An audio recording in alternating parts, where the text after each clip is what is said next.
Olá pessoal, sejam muito bem-vindos, sejam muito bem-vindas. Eu sou o Dr. Luiz Guilherme Labinas, sou CEO do Instituto Labinas e o vídeo de hoje é sobre transtorno depressivo recorrente, aquela depressão que vem e volta, tá? Se você gostar ao final dela, dá um like, segue nosso canal e compartilha. Tenho certeza que você vai gostar. Mas antes de começar, roda a vinheta.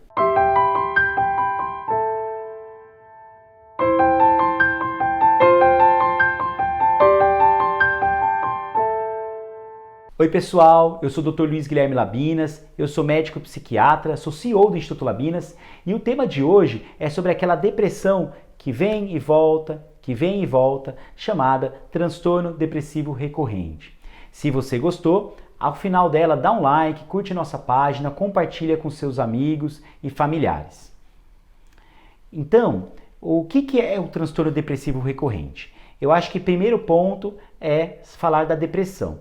Para quem quiser saber mais, eu fiz vídeos no IGTV, no YouTube, tem áudios no Spotify também sobre o que é depressão. Então assistam lá para depois continuar aqui o vídeo.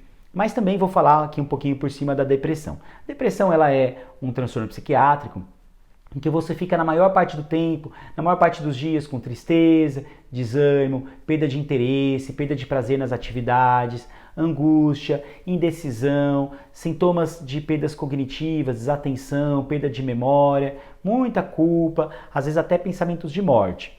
E aí, de modo geral, vários episódios depressivos, a pessoa tem um episódio e ela melhora. Isso se chama um episódio depressivo maior. Só que algumas pessoas, elas vêm a ter um segundo episódio. Estima-se que cerca de 50% das pessoas voltam a ter um episódio depressivo. E aí, essa pessoa que teve um segundo episódio, ela tem 70% de chance de ter um terceiro episódio. Ou seja, ela recai pela terceira vez. Seja depois de algumas semanas, seja depois de alguns meses, seja depois de alguns anos. Mas ela recorre. Então essas pessoas que começam a fazer 2, 3, 4 episódios, a gente chama de transtorno depressivo recorrente. Entenderam? E aí, quem que é o público que normalmente recorre, tem mais episódios depressivos? São pessoas que vivenciaram traumas graves ao longo da vida, seja de abuso físico, seja de abuso sexual, seja de violência doméstica, seja de uso de drogas na família. São pessoas que sofreram muita negligência. Mas são pessoas também que têm uma personalidade que a gente chama de neuroticista, que tendem a olhar a vida de uma forma um pouco mais negativa, mais pessimista. Não quer dizer que todas as pessoas que sejam mais assim são depressivas, não, tá? Estou dizendo que é um fator de risco para isso. E aí você tende a ter toda essa sintomatologia. Ela acomete mais mulheres, então normalmente a gente vê mulheres com idade na faixa dos 20, 30, 40 anos, e essas mulheres, homens pode ter também, mas é mais frequente na população feminina, 2:1, e aí essas mulheres vão recorrendo do quadro, tá? E aí o problema dessa recorrência é que cada vez mais o tratamento fica mais difícil, porque ela tem um episódio, aí melhora, tem outro, melhora, tem o terceiro, e aí tem que tratar de novo. A gente até pensa que pessoas que têm esse transtorno com recorrência, né, não é aquela pessoa candidata a fazer uso de remédio e de terapias de modo geral a longo prazo, tá? Mas o que a gente vê de modo geral nos sintomas é que a pessoa tem um episódio depressivo, que é aquilo que eu falei no início do vídeo, aí ela melhora, ela fica em remissão, que a gente fala, ela não tem mais sintomas da depressão.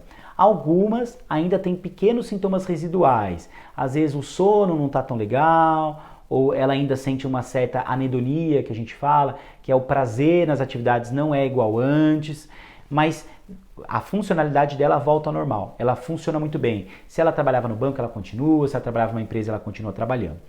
E aí, fatalmente vem o segundo episódio, e aí ela começa a ter perdas funcionais, no terceiro episódio também, então ela já não trabalha tão bem, ela tem faltas no trabalho, ela tem problemas no relacionamento em casa, no relacionamento social, e aí isso vai trazendo prejuízos. Então, se vocês podem perceber, o que eu quero dizer ela tá bem, aí ela deprime, aí ela volta a ficar bem, ela deprime, e ela volta a ficar bem e deprime.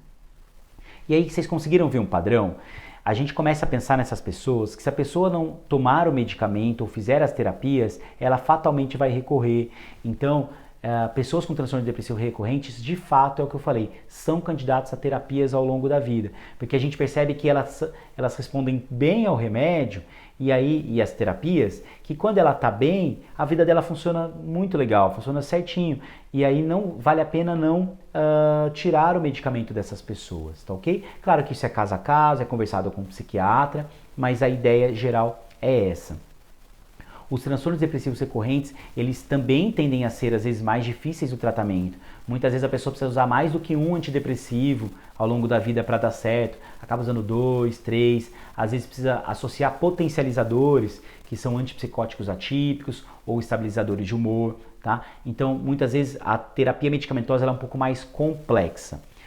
Os prejuízos, se não tratados, são imensos. A pessoa pode ter risco de suicídio, a pessoa pode ter perdas no trabalho, pode ficar desempregada, pode ter muita abstenção no trabalho, pode ter problemas no relacionamento. Então é comum pessoas com depressões recorrentes de se divorciarem, porque o relacionamento acaba ficando ruim, entre outras.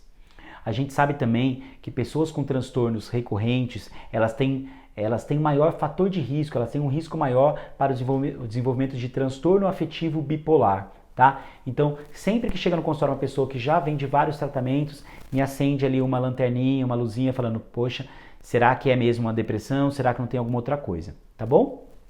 Então, isso é o transtorno depressivo recorrente, é uma depressão diferente daqueles episódios depressivos, diferente daquela depressão que a gente chama de persistente, que eu também fiz um vídeo falando sobre isso, que é aquela depressão que a pessoa está sempre deprimida ao longo da vida, sem essas indas e vindas, tá? Então é um fluxo um pouquinho diferente. O tratamento, como eu falei, medicamentoso, sempre tem que ter a associação dos remédios, mas é muito importante também terapias complementares. A psicoterapia, ela é muito importante, então um psicólogo, uma psicóloga ajudando, atividade física, a meditação, terapias às vezes mais naturais. A gente sabe que algumas vitaminas, como L-metilfolato, por exemplo, ajuda, vitaminas B12, ácido fólico, complementares também são bem importantes, tá bom? Se você gostou então do vídeo, dá um like, segue nosso canal e compartilha. E se você quiser também participar do nosso canal do Telegram, é Saúde Mental e Bem-Estar.